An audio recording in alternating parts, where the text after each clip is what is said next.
जय हिंद। मैं जयंत कुमार। तो चलिए दोस्तों, आज हम लोग इस वीडियो में देखेंगे रेलवे ग्रुप डी का टॉप 25 क्वेश्चन। दोस्तों जिनका भी 3 फरवरी का एग्ज़ाम है, जिनका भी 3 फरवरी 4 फरवरी का एग्ज़ाम है, उनके लिए ये टॉप क्लास रहने वाला है। तो आप लोग जैसे कि एग्ज़ाम हॉल में जाने से पहले इस वीडियो को एक बार लास्ट तक ज़रूर देखा जाए। उम्मीद है कि 4 से 5 क्वेश्चन आपको देखने को मिलेगा। दोस्तों हम लोग इस वीडियो में कवर करेंगे साइंस का मोस्ट VVI इम्पोर्टेंट क्वेश्चन। दोस्तों ये सभी क्वेश्चन जैसे कि 5 स्टार रहने वाला है।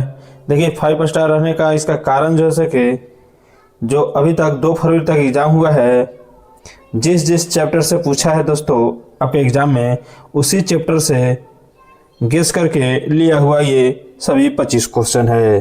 तब लोग एग्ज़ाम हॉल में जाने से पहले लास्ट तक ज़रूर देख कर जाएँ और अपना एग्ज़ाम डेट कमेंट बॉक्स में ज़रूर मेंशन करेंगे। तो चलिए दोस्तों देखते हैं पहला नंबर क्वेश्चन। और पहला नंबर क्वेश्चन देखने से पहले आपसे एक छोटा सा रिक्वेस्ट है कि यदि इस चैनल पर नए आए हैं तो चैनल को सब्सक्राइब कर ले और बेल आइकन प्रेस कर ले। तो चलिए दोस्तों बिना देर के हुए देखते हैं पहला नंबर क्वेश्चन।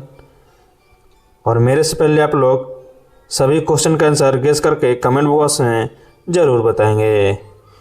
दोस्तों कह रहा है पहला क्वेश्चन कि प्रोटोजोआ में अमीबा का प्रजनन किस विधि से होता है।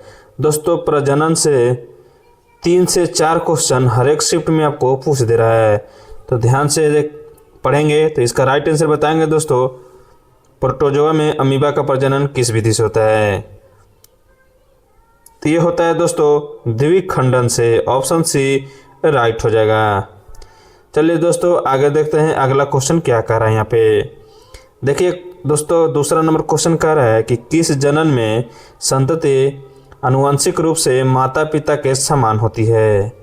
तो किस में होती है दोस्तों, तो ये होती है अलैंगिक जनन में। ऑप्शन डी राइट हो जाएगा। देखिए तीसरा नंबर क्वेश्चन दोस्तों कह रहा है कि पैरामीशियम में अलैंगिक जनन की प्रक्रिया क्या कहलाती है। तो क्या कहलाती है दोस्तों, ये कहलाती है अनुप्रस्थ यानी द्विखंडन कहलाती है। चलिए आगे बढ़ते हैं 4 नंबर क्वेश्चन देखते हैं। 4 नंबर क्वेश्चन क्या कह रहा है दोस्तों, कह रहा है कि वर्गीकरण में क्या कह रहा है, वर्गीकरण में सबसे छोटी इकाई कौन सी है दोस्तों, तो बताएंगे कौन सी है, तो ये है प्रजाति। ऑप्शन सी राइट हो जाएगा। 6 नंबर क्वेश्चन कह रहा है कि मनुष्य का वैज्ञानिक नाम किस स्तर को दर्शाता है। तो दोस्तों ये दर्शाता है वंश और प्रजाति का। ऑप्शन सी राइट हो जाएगा।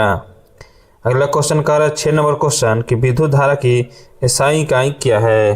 तो बताएंगे दोस्तों इसका एसआई इकाई क्या होता है, ये इसका होता है एम्पियर होता है। दोस्तों ये क्वेश्चन लगभग 10 से 15 बार आपको करा चुके हैं, तो याद ये क्वेश्चन होना चाहिए। चलिए दोस्तों अब आगे देखते हैं अगला क्वेश्चन। कह रहा है यहाँ पे 7 नंबर कि यदि किसी चालक का प्रतिरोध बढ़ाना हो तो क्या किया जाएगा। तो क्या किया जाएगा दोस्तों, चलिए हम लोग ऑप्शन देखते हैं। लंबाई घटाएंगे कि अनुप्रस्थ क्षेत्रफल बढ़ाएंगे कि ताप बढ़ाएंगे कि लंबाई बढ़ाएंगे। तो दोस्तों हम लोग लंबाई बढ़ाएंगे। ऑप्शन डी राइट हो जाएगा। आगे question 8 number most important question है दोस्तों। कह रहा है यहाँ पे कि ओम का नियम किस पर निर्भर नहीं करता है। दोस्तों इसी तरह का कॉन्सेप्ट वाला क्वेश्चन जैसे कि अब ग्रुप डी के एग्ज़ाम में आ रहा है, तो याद रखेंगे इसका राइट आंसर क्या हो जाएगा, ये हो जाएगा धारा। ऑप्शन सी राइट हो जाएगा। नेक्स्ट नंबर क्वेश्चन कह रहा है कि उत्तल लेंस द्वारा बना प्रतिबिंब कब आभासी होता है दोस्तों। ये दोस्तों आभासी कब होता है, तो ये होता है फोकस और लेंस के बीच की वस्तु को जब रहता है तब होता है, यानी फोकस और ध्रुव के बीच जो वस्तु रहेगा उसका जैसे कि प्रतिबिंब आभासी होगा। चलिए आगे बढ़ते हैं। अगला क्वेश्चन कह रहा है यहाँ पे देखिए कि अवतल लेंस की फोकस दूरी का चिन्ह क्या होता है। तो अवतल लेंस की फोकस दूरी का चिन्ह क्या होता है दोस्तों, तो ये होता है ऋणात्मक होता है। क्या होता है दोस्तों, ऋणात्मक। और अवतल लेंस को क्या बोलते हैं दोस्तों, तो इसका ये जो है अपसारी लेंस कहा जाता है। क्या कहा जाता है दोस्तों, अपसारी लेंस। तो अवतल को क्या कहा जाएगा आप लोग कमेंट बॉक्स में ज़रूर बताएंगे। नेक्स्ट नंबर क्वेश्चन कह रहा है दोस्तों कि इलेक्ट्रॉनिक विन्यास 2, 8, 1 किस तत्व का है। तो देखिए दोस्तों 8 और 2 10 है और 1 11 है। तो इसमें हम लोग देखेंगे इलेक्ट्रॉनिक विन्यास 11 यानी परमाणु संख्या किसका 11 है। तो दोस्तों सोडियम का 11 होता है। किसका होता है दोस्तों? सोडियम का। दोस्तों हम लोग इसमें संयोजकता का बात करेंगे तो इसमें संयोजकता कितना हो जाएगा दोस्तों? तो 1 हो जाएगा और संयोजी भी 1 ही हो जाएगा। चलिए अब आगे बढ़ते हैं और आगे बढ़ने से पहले दोस्तों आप लोग एल्युमिनियम का परमाणु क्रमांक जरूर कमेंट बॉक्स में बताएंगे। 12 नंबर क्वेश्चन कह रहा है कि किस तत्व की संयोजकता 0 होती है। तो किसका होती है दोस्तों? तो ये होती है हीलियम का। चलिए आगे बढ़ते हैं, अगला क्वेश्चन देखते हैं। नेक्स्ट क्वेश्चन कह रहा है कि कार्बन सामान्यतः कितने संयोग से बंध बनता है। तो मोस्ट इम्पोर्टेंट क्वेश्चन है दोस्तों। तो ऑप्शन है ए 2 और बी है 3, सी है 4 और डी है 5। तो दोस्तों इसका राइट जो आंसर हो जाएगा 4। चलिए आगे बढ़ते हैं, अगला क्वेश्चन कह रहा है कि एथेन C2H6 किस प्रकार का यौगिक है। बताएंगे दोस्तों एथेन C2H6 किस प्रकार का यौगिक है। तो ये दोस्तों संतृप्त है। कौन है दोस्तों? संतृप्त। ऑप्शन सी राइट हो जाएगा। नेक्स्ट क्वेश्चन कह रहा है कि असंतृप्त हाइड्रोकार्बन की पहचान किससे होती है। 5 स्टार क्वेश्चन है दोस्तों। किससे होती है दोस्तों? तो ये होती है ब्रोमीन जल से। ऑप्शन सी राइट हो जाएगा। आगे बढ़ते हैं, अगला क्वेश्चन कह रहा है कि निम्न में से कौन सा धातु नहीं है। 5 स्टार क्वेश्चन है दोस्तों। तो ये है गंधक। दोस्तों गंधक धातु नहीं है। चलिए आगे बढ़ते हैं, अगला क्वेश्चन कह रहा है कि सोडियम को केरोसिन में क्यों रखा जाता है। तो दोस्तों सोडियम को केरोसिन में क्यों रखा जाता है आप लोग बताएंगे। दोस्तों ये रखा जाता है ऑक्सीकरण से बचाने के लिए। ऑप्शन सी राइट हो जाएगा। दोस्तों इसको जैसे कि चाकू से काटा जा सकता है, याद रखेंगे।